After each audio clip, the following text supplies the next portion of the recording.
Hey there folks, today I just wanted to show you this oil filter cutter tool that we bought recently, and I want to talk about why it's good to have one of these.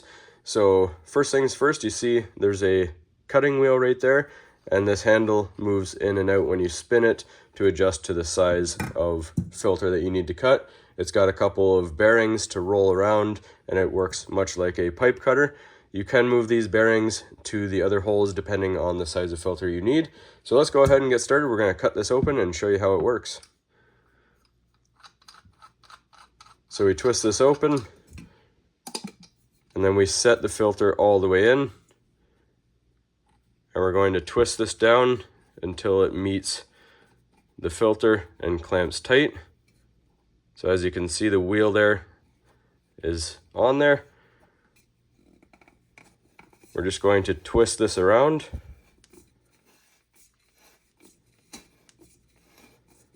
You'll feel it's tight at the beginning. When it starts to loosen up, give it a light twist and keep on going.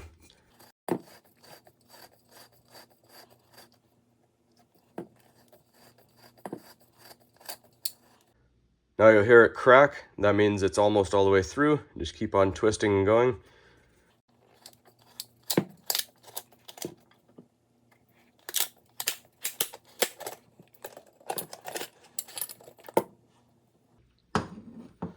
Now nice and easy. It's a bit of a sharp edge, so be careful, but it's a nice, clean, even cut all the way, and there's no metal particles inside.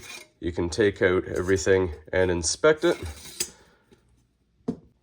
Alright, so there's a couple reasons why it's good to have one of these tools in your toolkit if you do your own oil changes. First one is to catch any wear metals before your engine wears too quickly and becomes catastrophic.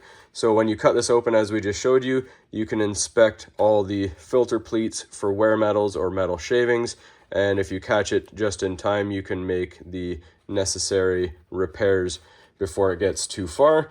The other reason is if you're unsure of the brand that you want to buy for oil filters, you can go ahead, buy some that you hear good reviews on perhaps, and then put them on your vehicle.